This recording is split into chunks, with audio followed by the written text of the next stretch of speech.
അസ്സലാമു അലൈക്കും. ഹലോ ആദി, ഷാനുഖാൻ്റെ ഫോണിലേക്ക് വിളിച്ചിട്ട് കോൾ എടുക്കുന്നുണ്ടല്ലോ. നിങ്ങൾ എവിടെ എത്തി? വീട്ടിലെത്തിയോ? ആ ജിനു, ഞങ്ങൾ വീട്ടിലെത്തി. ഷാനുഖ ഇവിടെ? ഷാനുഖാൻ്റെ അടുത്തൊന്ന് കൊടുക്കോ? ഷാനുഖ എൻ്റെ അടുത്തില്ല, റൂമിലാണ്. ആദി അങ്ങനെയൊരു കള്ളം പറഞ്ഞു. ഷാനു അവനോട് പറയാൻ പറഞ്ഞതായിരുന്നു. നീ ഷാനുഖാനോട് പറയോ എന്നെ വന്ന് കൊണ്ടുപോവാൻ? എനിക്കിവിടെ പറ്റുന്നില്ല ആദി, ഷാനുഖാനെ കാണാതെ എനിക്ക് പറ്റുന്നില്ല. ആ സമയം ആദിക്ക് അവളോട് പലതും വിളിച്ചു പറയാൻ നാവുയർന്നു. പിന്നെ അവൾ എന്തെങ്കിലും പറഞ്ഞാൽ അവൾക്കത് വിഷമമായിരുന്നില്ലോ എന്ന് കരുതി മിണ്ടാനിന്നു. ആദി, നീ എന്തോ ഒന്നും മിണ്ടാത്തത്? നീ തന്നെ സാറിനെ വിളിക്കേ, അതാവും നല്ലത്. ഞാൻ പറഞ്ഞ ഷാനുഖ കേൾക്കില്ല. ഈ കാര്യത്തിൽ എനിക്കൊന്നും ചെയ്യാൻ പറ്റൂല, എല്ലാം സാറിൻ്റെ തീരുമാനങ്ങളല്ലേ. നീ പറഞ്ഞാൽ ഷാനുഖ കേൾക്കും. എന്നെ ഒന്നൊന്ന് കൊണ്ടുപോകാൻ പറയാതെ എനിക്കിവിടെ നിൽക്കാൻ കഴിയുന്നില്ല. ചേച്ചി ഇപ്പോൾ സങ്കടമായിട്ട് എന്താ കാര്യം? അല്പമെങ്കിലും സാറിനെ മനസ്സിലാക്കിയിരുന്നെങ്കിൽ ഇപ്പോൾ ഇങ്ങനൊരു അവസ്ഥ ഉണ്ടാകുമായിരുന്നോ? ഇല്ലല്ലോ. എൻ്റെ ഭാഗത്ത് വന്ന തെറ്റിന് ഞാൻ ഷാനുഖാനോട് സോറി പറഞ്ഞില്ലേ. സോറി എന്ന വാക്കുകൊണ്ടേ മനസ്സിനേറ്റ മുറിവ് ഉണക്കാൻ പറ്റില്ലല്ലോ. സാറിൻ്റെ സ്ഥാനത്ത് നീയായിരുന്നെങ്കിലും ആ സ്ഥാനത്ത് നിന്ന് ചിന്തിച്ച് നോക്ക്. നീയും എന്നെ കുറ്റപ്പെടുത്തണോ ആദി? ഞാൻ കുറ്റപ്പെടുത്തിയതല്ല ചേച്ചി, നീ പറഞ്ഞപ്പോൾ അതിന് മറുപടി പറഞ്ഞതാ. നീ ഒന്ന് ഷാനുഖാനോട് സംസാരിച്ച് നോക്കാമോ പ്ലീസ്? സംസാരിച്ചിട്ട് ഒരു കാര്യമില്ല ജിനു. സാർ എന്തെങ്കിലും തീരുമാനിച്ചിട്ടുണ്ടെങ്കിൽ അത് ആര് പറഞ്ഞാലും അത് മാറ്റില്ല. സാറ് പറഞ്ഞ പോലെ നല്ലതുപോലെ എണീറ്റ് നടന്നിട്ട് നിന്നെ ഇങ്ങോട്ട് കൊണ്ടുവരുമായിരിക്കും. അതായിരിക്കും നല്ലത്. അപ്പോൾ 2 മാസം ഞാൻ ഇവിടെ നിൽക്കാനാണോ നീയും പറയുന്നത്? അതിനെന്താ, അത് നിൻ്റെ വീടല്ലേ. പിന്നെന്താ അവിടെ നിൽക്കുന്നതുകൊണ്ട് കുഴപ്പം? എൻ്റെ വീടാണ്, പക്ഷെ ഷാനുഖ ഇവിടെ ഇല്ലല്ലോ. അതൊക്കെ ആദ്യം ഓർക്കണമായിരുന്നു. ഇപ്പോൾ അവിടെ കിടന്ന് പറഞ്ഞിട്ട് കാര്യമില്ല. പലവട്ടം ഞാൻ പറഞ്ഞു തന്നതാണ്. സാറിൻ്റെ അവസ്ഥ കാരണം ഇതുപോലെ ഒരുപാട് കേസുകൾ ഞാൻ കൈകാര്യം ചെയ്തതാ. ആ ഒരു അനുഭവം വെച്ചിട്ട് പറയാ. പക്ഷേ എല്ലാം ഒരു ചെവിയിൽ കൂടി കേട്ട് മറേ ചെവിയിൽ കൂടി ഒഴിവാക്കിയ സാറ് ഒരു പാവാ. ജിനുവിനെ ഒരുപാട് ഇഷ്ടവുമാണ്. പക്ഷേ നീ എന്താ ആദി പറയാൻ വന്നത്? പറ. ഒന്നുമില്ല, പറയാതി. ഒന്നുമില്ല, എന്നെ സാറ് വിളിക്കുന്നുണ്ട്, നീ കട്ടാക്കിക്കോ. സംസാരം കഴിഞ്ഞ ശേഷം ആദി ഷാനുവിനെ ഒന്ന് നോക്കി. ക്ഷീണം കാരണം അവൻ ഉറങ്ങിപ്പോയിട്ടുണ്ട്. ജിനു സാറിൽ നിന്ന് എന്തൊക്കെയോ പ്രതീക്ഷിക്കുന്നു. സാറിൻ്റെ അവസ്ഥ സാറിനല്ലേ അറിയൂ. ഇതൊന്നും മറ്റാരെയും പറഞ്ഞ് മനസ്സിലാക്കാൻ പറ്റില്ല. പക്ഷെ ആത്മാർത്ഥമായ സ്നേഹമായിരുന്നെങ്കിലേ എത്ര വേണമെങ്കിലും കാത്തിരിക്കാനുള്ള മനസ്സ് കാണിച്ചേനെ. രണ്ടാളും 2 തട്ടിൽ കഴിയുന്നത് കാണുമ്പോൾ സങ്കടമുണ്ട്. പക്ഷേ ഇവിടെ എനിക്കൊന്നും ചെയ്യാൻ പറ്റില്ലല്ലോ. ഒരു ഭാര്യൻ്റെ കെയർ വേണ്ട സമയമാണ് ഇപ്പോൾ. പക്ഷേ അവൾക്കും കൂടി ഇത് തോന്നണ്ടേ? ഷാനുവിനെ ഉണർത്താതെ ആദി കാർ മുമ്പോട്ടെടുത്തു. പിന്നീട് വീടെത്തിയ ശേഷമാണ് ആദി ഷാനുവിനെ വിളിച്ചത്. നിങ്ങൾ എവിടെയായിരുന്നു മോനെ? വൈകുന്നത് കണ്ടപ്പോൾ ഞാൻ ആകെ പേടിച്ചു പോയി. കാറിൻ്റെ ശബ്ദം കേട്ടതും ഉമ്മ പുറത്തേക്ക് വന്നു. പേടി പോലും. എന്നിട്ട് ഈ സമയം വരെ ഒന്ന് വിളിച്ചു നോക്കിയില്ലല്ലോ. ആദി ഷാനുവിനെ വിളിച്ച് അകത്തേക്ക് കയറി പോകുമ്പോൾ മനസ്സിൽ പറഞ്ഞു, എല്ലാവരും സ്നേഹവും കള്ളാ. എല്ലാവരും സാറിൻ്റെ മുമ്പിൽ അഭിനയിക്കാണ്. അച്ഛനും അമ്മയും ഇല്ലെങ്കിൽ ചില കപട സ്നേഹങ്ങൾക്ക് മുമ്പിൽ മറ്റാർക്കും വേണ്ടി ജീവിച്ച് തീർക്കേണ്ടി വരും. നമ്മുടെ ജീവിതം ഇവിടെ. സാറിൻ്റെ അവസ്ഥയും ഇത് തന്നെ. പാവം. ആ മനസ്സിൽ ഒരുപാട് സങ്കടമുണ്ട്. അവളെ പറഞ്ഞു വിടാൻ ആഗ്രഹം ഉണ്ടായിട്ട് പറഞ്ഞു വിട്ടതല്ല. സാറ് കൂടുതൽ വേദനിക്കാതിരിക്കാൻ വേണ്ടി പറഞ്ഞു വിട്ടതാ. ആദി, എൻ്റെ ഈ ഷർട്ടിൻ്റെ ബട്ടൺസ് ഒന്ന് അയച്ചേ. പിന്നെ ഷാനു പറയാതെ തന്നെ ആദി അവൻ്റെ ഡ്രസ്സെല്ലാം മാറ്റിക്കൊടുത്തു. ഇനി ഞാൻ പോയി ഡ്രസ്സ് മാറി വരാം. സാറിന് കുടിക്കാൻ വെള്ളം വേണോ? വേണ്ട, നീ പോയി ഡ്രസ്സ് മാറി വാ, ഞാൻ കുറച്ച് സമയം കിടക്കട്ടെ. ഡാ. ആദ്യം അവൻ്റെ റൂമിലേക്ക് പോകുമ്പോഴായിരുന്നു പിന്നിൽ നിന്നും ഉമ്മാൻ്റെ വിളി. എന്തേന്ന് ചോദിക്കാതെ അവൻ നെറ്റി ചുളിച്ചുകൊണ്ട് ഉമ്മാനെ നോക്കി. അവളെന്തിനാ ഇപ്പോൾ തിരക്ക് പിടിച്ച് വീട്ടിലേക്ക് പോയത്? സത്യം പറ, കുറേ ആയില്ലേ അവളെ വീട്ടിലേക്ക് പോയിട്ട്? അപ്പോൾ കുറച്ച് ദിവസം അവിടെ താമസിക്കാൻ വേണ്ടി പോയതാ. അവൻ്റെ ഈ അവസ്ഥയിൽ അവൾ അവനെ ഇവിടെ വിട്ടിട്ട് പോയത് ശരിയാണോ? കിടക്കുമ്പോൾ ഉള്ളതിനേക്കാൾ ഇപ്പോഴാണ് അവൻ്റെ കാര്യത്തിൽ ശ്രദ്ധ വേണ്ടത്. നീ അവൻ്റെ കൂടെ നേൽ പോലെ ഉണ്ട്, പക്ഷേ ഭാര്യയ്ക്ക് ഭാര്യ തന്നെ വേണ്ടേ? അവർ രണ്ടാളും എന്തെങ്കിലും പ്രശ്നമുണ്ടോ? എന്ത് പ്രശ്നം? ഇന്ന് രാവിലെ ഞാൻ അവളോട് ചോദിച്ചു ഷാനുവിന് ചായ കൊടുത്തോന്ന്. അപ്പോൾ അവൾ പറഞ്ഞത് ഉമ്മ തന്നെ കൊടുത്തേക്കെന്നാ. ഇന്നലെ അവൻ ഉച്ചക്കൊന്നും കഴിച്ചിട്ടില്ല. അപ്പോൾ ഞാൻ അവളോട് ചോദിച്ചു, അവന് വിശപ്പില്ലെങ്കിൽ നിനക്കെന്തെങ്കിലും ജ്യൂസ് ഉണ്ടാക്കി കൊടുത്തൂടെന്ന്. അതിനും അവൾ ഒന്നും മിണ്ടിയില്ല. അവൾ അങ്ങനെയല്ലായിരുന്നല്ലോ. പക്ഷേ കുറച്ച് ദിവസമായിട്ട് എന്തോ ഒരു മാറ്റം അവളിൽ കാണുന്നുണ്ട്. ഷാനുവിനോട് അവൾക്ക് എന്തോ ഒരു ദേഷ്യം പോലെ. അവളെ അവൻ എഴുന്നേറ്റ് നടക്കാതെ ഒരേ കിടപ്പ് കിടക്കാനായിരുന്നോ? അവളെ സ്വഭാവം കാണുമ്പോൾ എനിക്കങ്ങനെയാണ് തോന്നുന്നത്. അങ്ങനെയൊന്നുമില്ലമ്മ, അതൊക്കെ നിങ്ങൾക്ക് വെറുതെ തോന്നുന്നതാ. ആരെക്കാളും അവൾക്ക് ഷാനുവിൻ്റെ കാര്യത്തിൽ ശ്രദ്ധയുണ്ട്. ഉണ്ടായിരുന്നു. അവനൊന്ന് സ്വയം എണീറ്റ് ഇരിക്കാൻ പോലും പറ്റാത്തപ്പോൾ ഇപ്പോൾ അവന് എഴുന്നേറ്റ് നടക്കാൻ തുടങ്ങിയപ്പോൾ അവൾക്ക് ആകെ ഒരു മാറ്റം പോലെ. ഇങ്ങനെയൊക്കെ പറയുമ്പോൾ നിനക്ക് തോന്നും എനിക്ക് അവളോട് ദേഷ്യമുണ്ടെന്ന്. എനിക്ക് അവളോടൊരു ദേഷ്യമില്ലാതെ എൻ്റെ ഷാനുവിനെ ഓർത്തുള്ള സങ്കടം കൊണ്ട് പറഞ്ഞതാ. ഇപ്പോൾ അവന് വേണ്ടത് അവളുടെ സ്നേഹവും പരിചരണവുമല്ലേ? നീ നോക്കും ആരെക്കാളും നന്നായിട്ട്. പക്ഷേ ഭാര്യൻ്റെ സ്നേഹം അതൊന്ന് വേറെ തന്നെയല്ലേ? എത്ര ദുഷ്ടാണെങ്കിലും ഇപ്പോൾ ഉമ്മ പറഞ്ഞത് ശരിയാ. എൻ്റെ സാറിനെ ഞാൻ നോക്കും. പക്ഷെ ഭാര്യൻ്റെ സ്നേഹം അതൊന്ന് വേറെ തന്നെയാ. ആ സ്നേഹം ഒരിക്കലും എനിക്ക് കൊടുക്കാൻ കഴിയില്ല. ആ സമയം ആദിക്ക് അവളോട് വല്ലാത്തൊരു ദേഷ്യം തോന്നി. ഇങ്ങനെയെല്ലാം സംസാരിക്കാൻ ഉമ്മാക്ക് അവസരം കൊടുത്തത് അവളാണല്ലോ എന്നോർത്തപ്പോൾ. ഇനി എന്നാ അവൾ വരുന്നതെന്ന് പറഞ്ഞോ? എനിക്കറിയില്ല, എന്നോടൊന്നും പറഞ്ഞില്ല. നിങ്ങൾ എന്തെങ്കിലും കഴിച്ചിരുന്നോ? ഇല്ലെങ്കിൽ അവന് ഇഷ്ടപ്പെട്ടത് എന്തെങ്കിലും ഞാൻ ഉണ്ടാക്കാം. അത് പിന്നെ ഞങ്ങൾ വരുമ്പോൾ ചായ കുടിച്ചു. മാമൻ്റെ വീട്ടിൽ പോയ കാര്യമൊന്നും ആദി ഉമ്മാനോട് പറഞ്ഞില്ല. നീ വന്നിട്ട് അവനോടൊന്ന് ചോദിച്ചു നോക്ക് എന്തെങ്കിലും വേണമെന്ന്. ഞാൻ ചോദിച്ചു നോക്കാം. അതേസമയം ഷാനു കണ്ണടച്ച് ഉമ്മയും ആദ്യം സംസാരിക്കുന്നത് കേട്ട് കിടക്കുകയായിരുന്നു. ഭാര്യയ്ക്ക് ഭാര്യ തന്നെ വേണം, അത് ഉമ്മ പറഞ്ഞത് ശരിയാ. പക്ഷേ അത് അവൾക്ക് കൂടെ തോന്നണ്ടേ? ഒന്ന് സ്വയം എഴുന്നേറ്റിരിക്കാൻ പോലും പറ്റാത്തപ്പോൾ അവൾ എൻ്റെ അരികിൽ നിന്ന് മാറില്ലായിരുന്നു. എനിക്ക് വേണ്ടതെല്ലാം ചെയ്തു തന്ന് എൻ്റെ അരികിൽ എപ്പോഴും ഉണ്ടായിരുമായിരുന്നു. അവൾ എനിക്ക് പകർന്നു തന്ന ചുംബനത്തിന് പോലും വല്ലാത്തൊരു എനർജി ആയിരുന്നു. അവൾ പകർന്നു തന്ന ആ എനർജിയാണ് എൻ്റെ മാറ്റത്തിനുള്ള കാരണമെന്ന് പോലും ഞാൻ ചിന്തിച്ചു പോയിട്ടുണ്ട്. അതേ ചിന്തയോടെ തന്നെ ഇപ്പോൾ ഞാൻ ഓർത്തു പോവുകയാണ്. ഞാനിപ്പോൾ എഴുന്നേറ്റ് നടന്നതാണോ അവളുടെ പ്രശ്നമെന്ന്. നീ എപ്പോഴും എൻ്റെ അരികിൽ വേണമെന്ന് എൻ്റെ ആഗ്രഹം. നീ കൂടെയുള്ള ഒരു നിമിഷം ഞാൻ തനിച്ചല്ലെന്ന് ഒരു അഹങ്കാരമായിരുന്നു എനിക്ക്. പക്ഷേ ഇപ്പോൾ ഞാനാകെ തളർന്നു പോയി. നെഞ്ചു നീറുന്ന വേദനയിൽ ഇങ്ങനെ ഒരു തീരുമാനമെടുത്തത് നീ വേദനിക്കാൻ വേണ്ടിയാണ്. നീ പലതും എന്നിൽ നിന്ന് പ്രതീക്ഷിക്കും. പക്ഷേ നിന്നെ സന്തോഷിപ്പിക്കാനോ നിന്നെ തൃപ്തിപ്പെടുത്താനോ ഇപ്പോൾ എൻ്റെ ശരീരം മയങ്ങില്ല. അതുകൊണ്ട് ഞാൻ വേദനിച്ചാലും എൻ്റെ ഈ തീരുമാനങ്ങളാണ് ഇപ്പോൾ നല്ലത്. ആദ്യം റൂമിലേക്ക് വരുന്നുണ്ടെന്ന് മനസ്സിലായതും ഷാനു കണ്ണടച്ചങ്ങനെ കിടന്നു. സാർ എഴുന്നേൽക്കുന്നില്ലേ? ഉമ്മ കഴിക്കാനെടുത്ത് വെച്ചിട്ടുണ്ട്. എനിക്ക് വേണ്ട ആദി, നീ പോയി കഴിച്ചോ. ദേ അത്തായപ്പട്ടിണി കിടക്കാൻ പാടില്ല കേട്ടോ. വന്ന് കുറച്ച് കഴിച്ചേ. വിശപ്പില്ലാതി. സാറ് കഴിച്ചില്ലെങ്കിൽ ഞാനും കഴിക്കില്ല കേട്ടോ. എന്താ ആദി, എനിക്ക് വേണ്ടാഞ്ഞിട്ടല്ലേ? സാർ സംസാരിച്ച് നിൽക്കാതെ വന്നേ. ഉമ്മ അവിടെ ഭക്ഷണമെടുത്ത് കാത്തിരിക്കുന്നുണ്ട്. പിന്നെ ആദിയുടെ നിർബന്ധത്തിന് വഴങ്ങി അല്പം കഴിച്ചു. അതും ആദി കഴിക്കില്ലെന്ന് പറഞ്ഞത് കൊണ്ട് മാത്രം. അതേസമയം ജിനുവിൻ്റെ വീട്ടിൽ. മോളെ, നീ വന്ന സമയം തൊട്ട് കിടക്കുന്നതല്ലേ? ഇതുവരെ ഒന്നും കഴിച്ചതുപോലുമില്ലല്ലോ. എന്താ നിൻ്റെ പ്രശ്നം? എത്ര തവണയായി ഞാൻ നിന്നോട് ചോദിക്കുന്നു. എന്തെങ്കിലും ഒന്ന് പറയ് ജിനു. അവളെ കിടപ്പ് കണ്ടിട്ട് ഉമ്മ കുറേ സമയമായി അവളോട് ഓരോന്ന് ചോദിച്ചുകൊണ്ട് നിൽക്കുന്നു. പക്ഷേ അവൾ ഒന്നിനും മറുപടി കൊടുക്കുന്നില്ല. അത് കണ്ടിട്ട് ഉമ്മാക്ക് പേടി തോന്നുന്നുണ്ട്.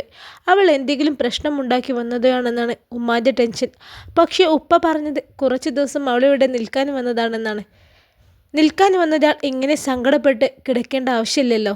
ജിനു, എന്നെ ടെൻഷനാക്കാതെ ഇനി എന്തെങ്കിലും പറയും മോളെ. എന്താ കാര്യം? എനിക്ക് ഷാനുഖാനെ കാണാം. ഉപ്പാനെ വിളിച്ചിട്ട് ഉമ്മ പറയോ എന്നെ ഷാനുഖാൻ്റെ അടുത്ത് കൊണ്ടുവിടാൻ? പ്ലീസ് ഉമ്മ, നീ ഇന്ന് ഷാനുവിൻ്റെ അടുത്ത് നിന്നല്ലേ വന്നതേ? പിന്നെ എന്തിനാ ഇപ്പോൾ തന്നെ പോകണമെന്ന് വാശി? നിങ്ങൾ തമ്മിൽ എന്തെങ്കിലും പ്രശ്നമുണ്ടോ? പറ.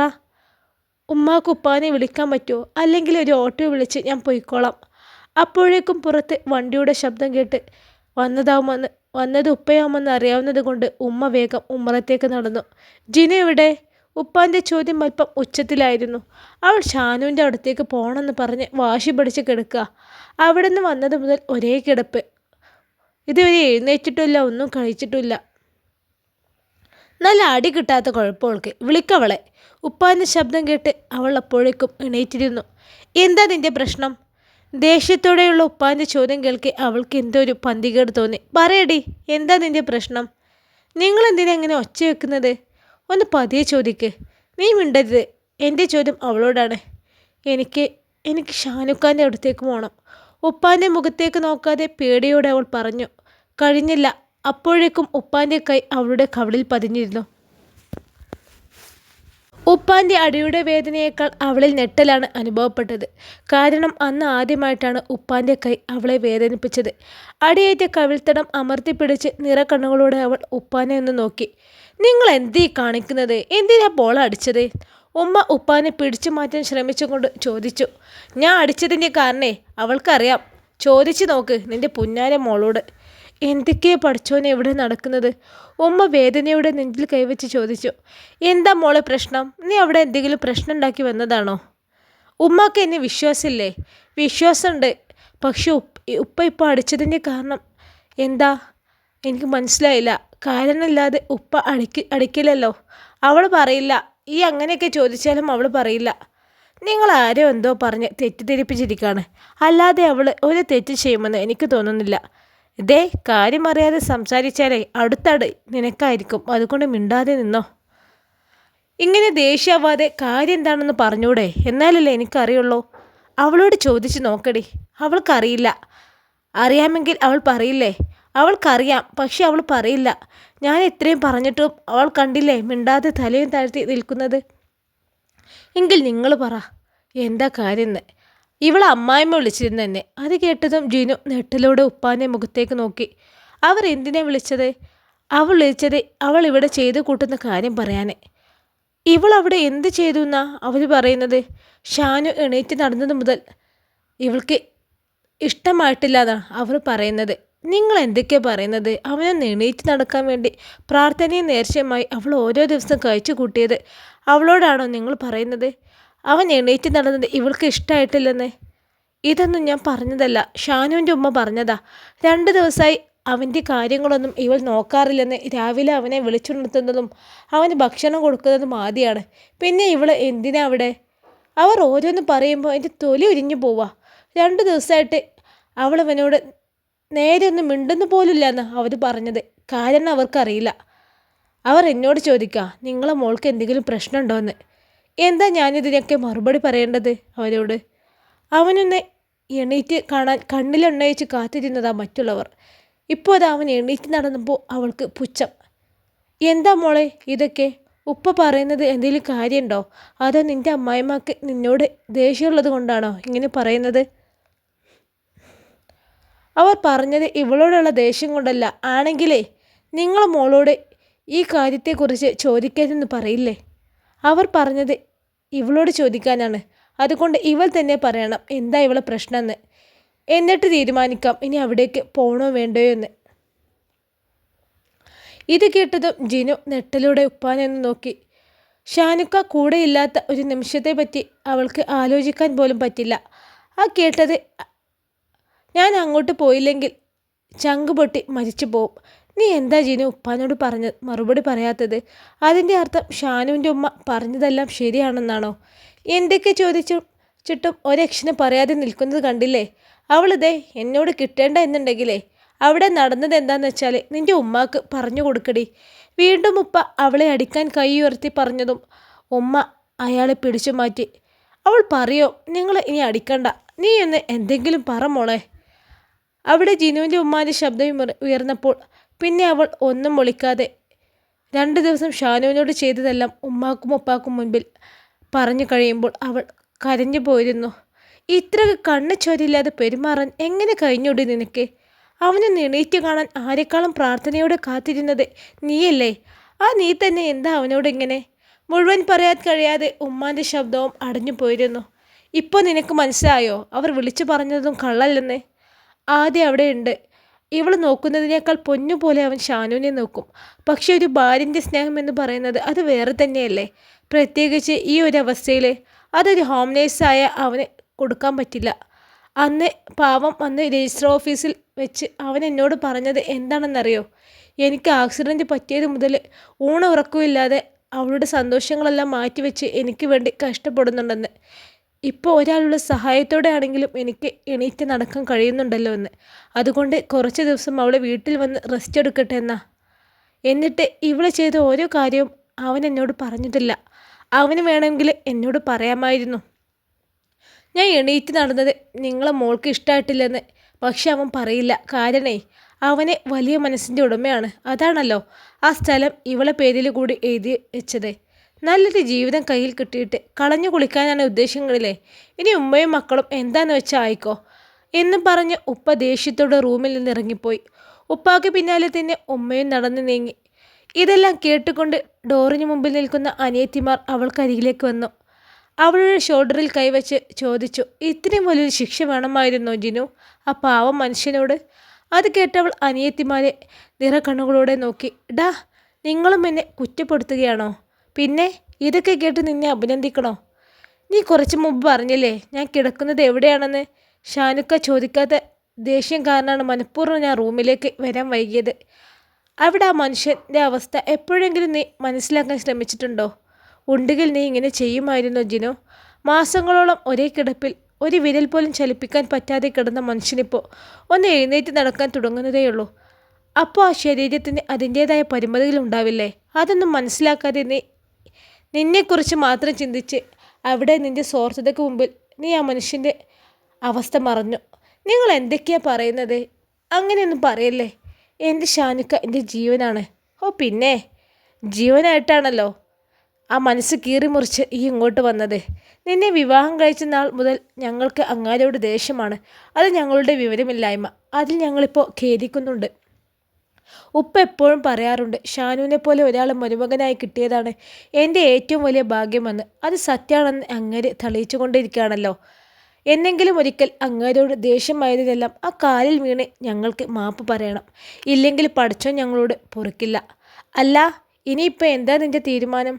അറിയില്ല. ഷാനുക്ക നല്ലതുപോലെ ആരുടെയും സഹായമില്ലാതെ എണീറ്റ് നടന്നാൽ മാത്രമേ എന്നെ ഇവിടെ വന്ന് കൊണ്ടുപോകും. അതുവരെ ഇവിടെ നിൽക്കാനാണ് എന്നോട് പറഞ്ഞത്. നിന്റെ അവഗണന ആ പാവത്തിന് താങ്ങാൻ കഴിഞ്ഞിട്ടുണ്ടാവില്ല. അതാണ് ഇങ്ങനെയൊരു തീരുമാനം എടുത്തത്. പക്ഷെ എനിക്ക് പറ്റില്ല അത്രയും ദിവസം ഒന്ന് ഷാനുക്കാനെ കാണാതിരിക്കാൻ. പിന്നെ അങ്ങേരെ വാക്ക് തട്ടി അവിടേക്ക് പോകാനാണോ ഉദ്ദേശം?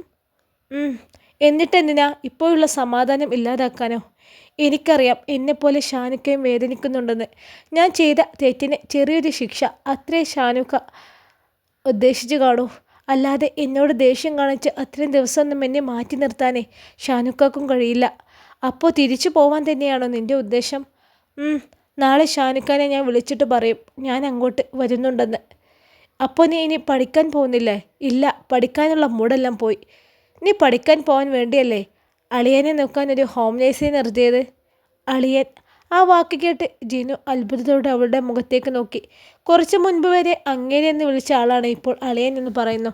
എൻ്റെ വിവാഹം കഴിഞ്ഞിട്ട് 8-ാം മാസം കഴിഞ്ഞു. അതിൽ ഏതെങ്കിലും ഒരു ദിവസം ഇവർ രണ്ടുപേരും ഷാനുക്കാനെ അളിയൻ എന്ന് വിളിച്ചിട്ടില്ല. പകരം അയാൾ അങ്ങേരി ഇങ്ങനെയൊക്കെ ആയിരുന്നു വിളിച്ചത്. അതിനെല്ലാം പലവട്ടം ഞാൻ അവരെ വഴക്ക് പറഞ്ഞിട്ടുണ്ട്. ഇപ്പം എന്ത് ഇവർക്കൊരു മാറ്റം? ഇനി ഇവരെ കരുതിയിട്ടുണ്ടാവോ ഷാനുക്ക ഒരിക്കലും എണീറ്റ് നടക്കില്ലെന്ന്? അതുകൊണ്ടായിരിക്കോ ഇവർ അന്ന് ഷാനുക്കാനോട് ദേഷ്യം കാണിച്ചത്? എന്താ ജിനു നിൻ്റെ തീരുമാനം? പഠിക്കാൻ പോകുന്നില്ല എന്ന് തന്നെയാണോ? ഞാൻ നാളെ ഷാനുക്കാനെ ഒന്ന് വിളിക്കട്ടെ, എന്നിട്ട് തീരുമാനിക്കാം.